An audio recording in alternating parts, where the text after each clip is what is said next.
Peggy 18.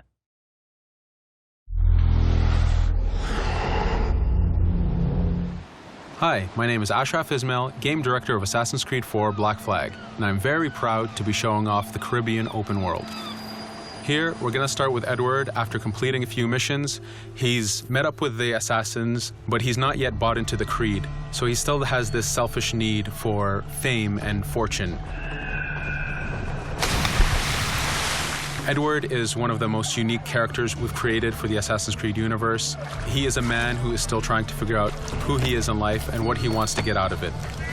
At this point in the story, he still wants that fame, so one way to get it is to complete these assassination contracts.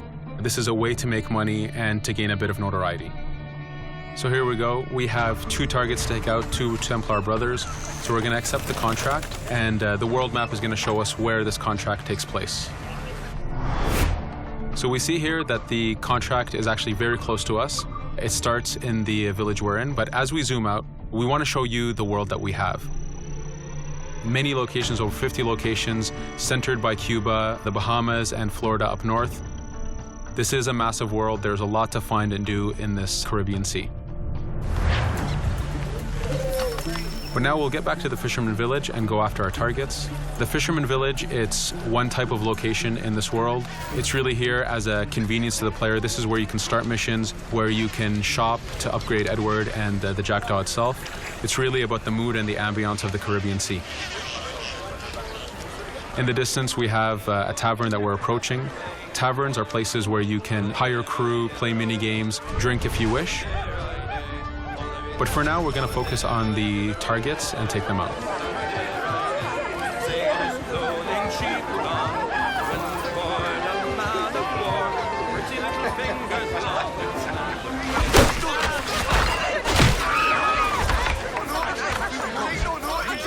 Now that we've taken out one brother, the other one's going to bolt. Just like classic ACs, we can chase him down and take him out that way, but there's many ways to complete this contract. We can use the new free aim system to shoot him this way, to eliminate him that way. We can jump onto the ship and take him out with his crew, but instead we're going to let him escape into the sea and follow him with the Jackdaw. This is your ship. This is the second main character of the game. You're going to have to customize and upgrade the ship as you go on this journey with Edward.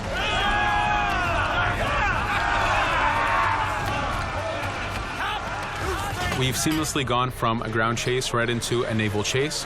We could destroy the ship and complete the contract that way, but instead, using the spyglass, we can see that he's carrying a lot of rum.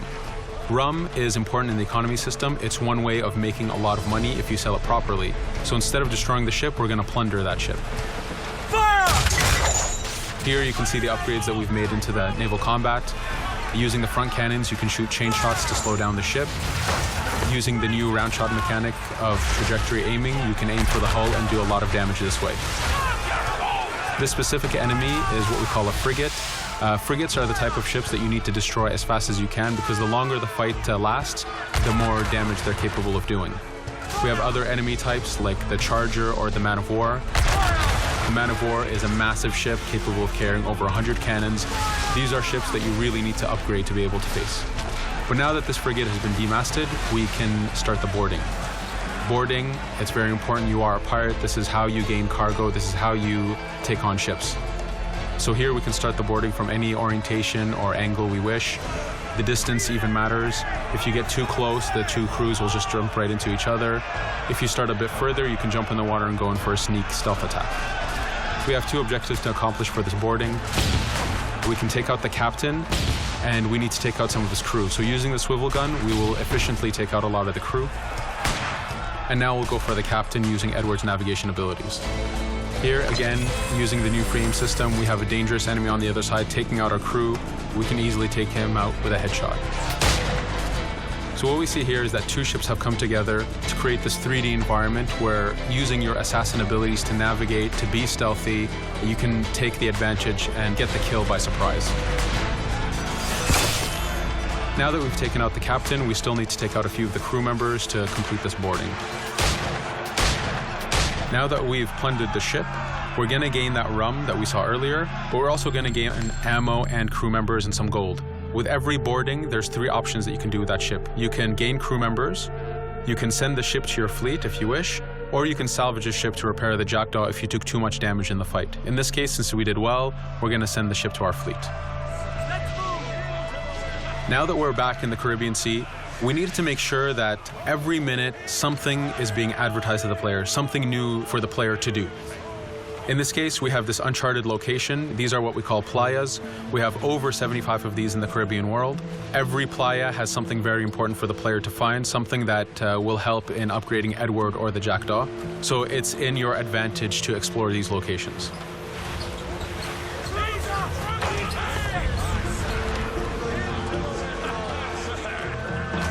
Again, for us, seamlessness is very important. We needed to be able to explore this Caribbean world without having too much interruption in the action. So being able to just let go of the wheel anywhere we want, jump into the water, and swim over to that location. This is very important for the mood and the immersiveness of this Caribbean open world. Here, as we get on the playa, in the distance we can see that there's a faction battle, but closer to us we can see that there's this poor drunken sailor who's passed away. But being a pirate, of course, we're going to loot his body and see what he has for us.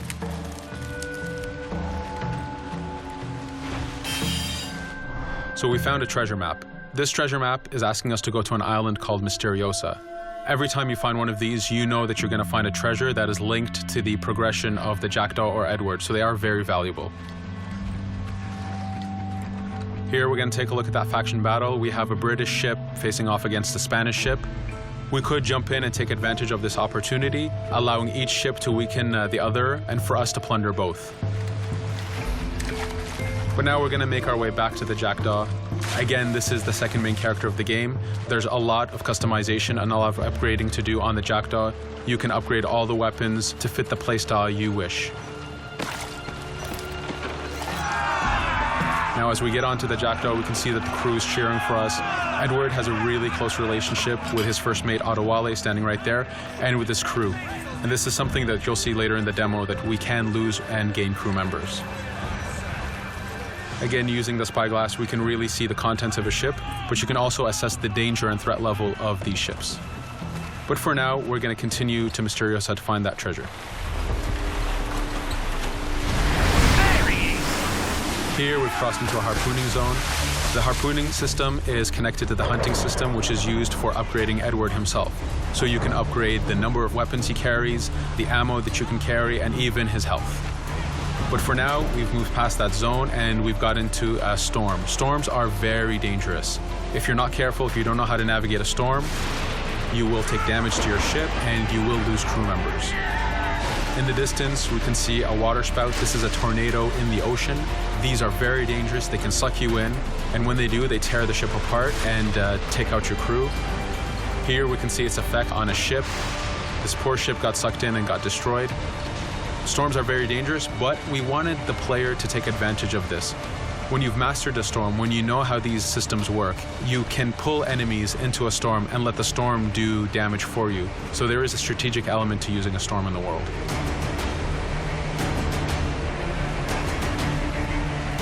Here we can see that the storm is dying down a bit, but there's still this torrential downpour. It was very important for us to get the real mood of and atmosphere of the Caribbean in the weather cycles and in the daytime cycles.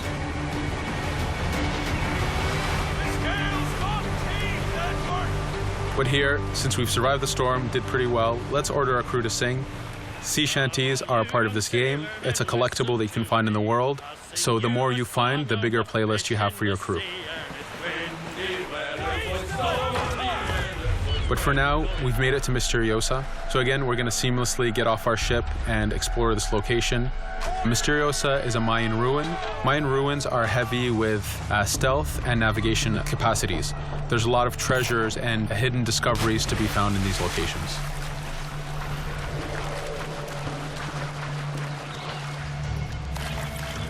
If we recall the treasure map, the treasure is hidden behind a temple. So just by quickly looking around, we can see that temple looks about right. So that's our objective. We'll head there. As we go this way, we can see there's a lot of guards on the beach. We could go in and fight them if we wish to, but to show off that this is a mini open world, we're going to try to find a different route to get to our objective. Here, we've seen a guard. We don't want to alert him, and we don't want to alert the guards on the beach, so we're going to use our stealth ability to take him out silently. No te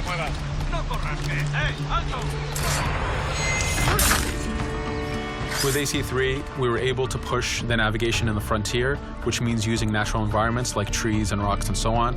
Mayan ruins are the perfect place where we mix man-made structures and these natural environments. So you really get to feel how far the navigation abilities of the assassin have come since the original game. In the distance there, we can see another part of the island being blocked off by a patrol of guards. We're going to avoid it for now and go for that treasure.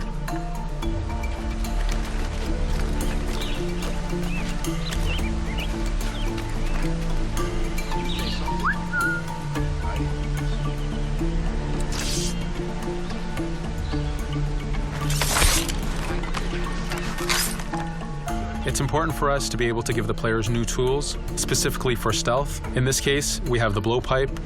Using the berserk darts, you make your enemies go crazy. Effectively, this means that they'll attack anything and everything in sight, including their own friends, animals, or Edward if he was in the way. So you do have to be careful with how you use it. But now that we've caused a distraction, if we happen to fall down there, at least there's already a bit of damage done for us. But using our navigation skills, we're able to get past that area without any trouble. There in the distance, you can see the jackdaw placed exactly where you left it when you got onto this location. It's really important for us to show the beauty of this Caribbean world. The Caribbean has some amazing vistas, and we pushed ourselves to replicate this in the game.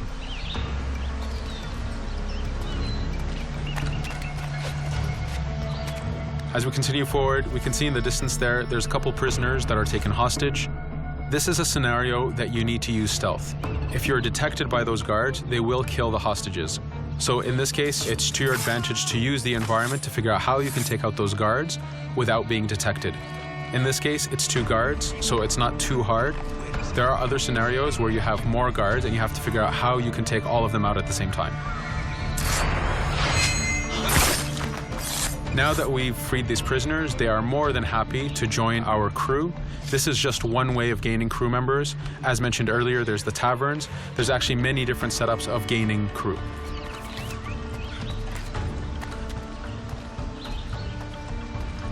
Here, we're going to go back to the treasure map. We can see that the treasure is actually behind the temple near a fountain. So if we just look around, we can see that it's around here.